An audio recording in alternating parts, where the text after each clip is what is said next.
There was also evidence of bruises on the face, chest, ankle, and back of the body. He was beaten from the 3rd day to the 7th day of his capture. Report states the Iraqi forces beat him with cables and water pipes. Large amounts of blood on the cell floor, a wire used for electric shock, and a rubber hose. The detainee's body showed extensive bruising around the shoulders, arms, and lower extremities. Pussy on the forehead of a prisoner who was crying. Detainee's back shows what appears to be a boot print, outlined in bruised tissue. Reasonable suspicion of abuse. Outcome, no further investigation. Finally, the evidence. For years, the Iraqi people have been insisting that the American military were turning a blind eye and ignoring widespread and systematic torture by the Iraqi security forces on their own people. The proof that this torture was being ignored comes from the US military's own leaked records. We got hold of this enormous database, 400,000 documents. This is a gigantic quantity of material. And we found that there were cases of detainee abuse, as they called them. And when we looked them up, this mysterious phrase kept coming up, frago 242.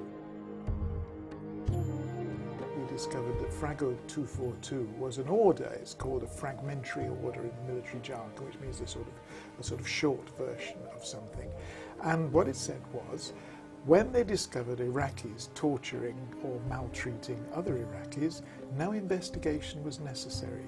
3 Iraqi police lieutenants tortured him by pouring chemicals on his hands, cut his fingers off.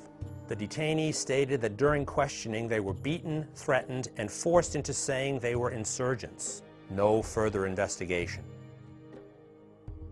What you see here is a specific order coming from a high level of the US military saying, in effect, we know this goes on. When it goes on, turn a blind eye. Iraqi on Iraqi detainee abuse summary. Note, per Multinational Corp Iraq frago 242, only an initial report will be made for apparent law of armed conflict violations. No further investigation will be required unless directed by HHQ. These are the kind of things that in other contexts would be described as war crimes. What they're reminiscent of, when you read through them, is not so much conventional counterinsurgencies as the horrible, murderous regime of Saddam Hussein. These revelations don't surprise me at all because they're just documentation of what I saw in 2005, which was Iraqi soldiers torturing, beating, threatening to execute their prisoners, and American soldiers and American advisors standing aside and doing nothing. Peter Maas was a journalist working for the New York Times. He witnessed this policy with his own eyes when he was given unique and rare access to the elite Ministry of Interior's Special Commandos, the Wolf Brigade. For much of his time in Samarra, he was under the supervision of this man, James Steele, General Petraeus' special advisor.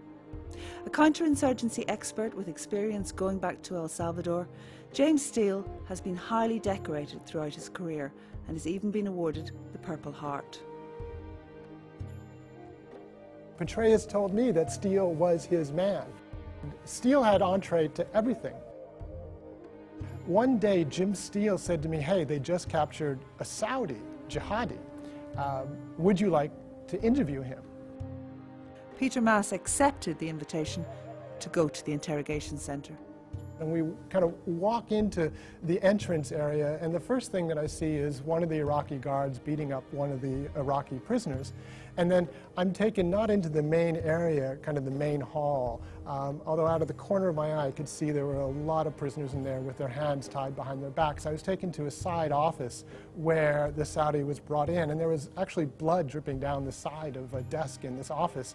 And while this interview was going on, me and the Saudi with Jim Steele also in the room, there were these terrible screams. There was somebody shouting, Allah, Allah, Allah. But it wasn't, you know, kind of religious ecstasy or something like that. These were screams of pain and terror. And they were so loud and they were so disturbing that Steele left the room to go find out, you know, what was going on because it was breaking up our interview. And while he was gone, the screaming stopped. And then he came back into the room and the interview continued. James Steele has always maintained that he is opposed to human rights abuses and believes torture to be counterproductive. When the Iraqi Ministry of the Interior were asked about torture in Samarra, they said in their statement that they do not allow any human rights abuses of prisoners. We have asked Mr. Steele to comment on the new revelations in the military logs and on Peter Mass's account of what happened that day in the interrogation centre. We are awaiting his reply. Well, now we've got this database, we can actually check and see whether there was any reporting at the time of what was going on in Samarra. And yes, here there are several hundred entries in that time period, a lot of them I see, for Samarra detainees. The detainees will be questioned further by the 2nd MOI Commando Battalion. Well, I think when they say that, what they mean is they're being turned over to the Commando Battalion for interrogation. Over and over again, there are literally dozens of entries for this Ministry of the Interior Battalion, taking detainees, taking them off to be interrogated, to be further questioned, and then silence.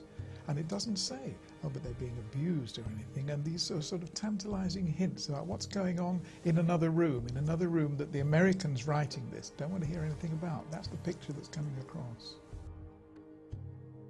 The clear priority at that time in Iraq was to not have this incredibly shaky provisional government defeated by the insurgency. That was priority number one, to which every other priority, democracy, human rights, etc., was subordinate.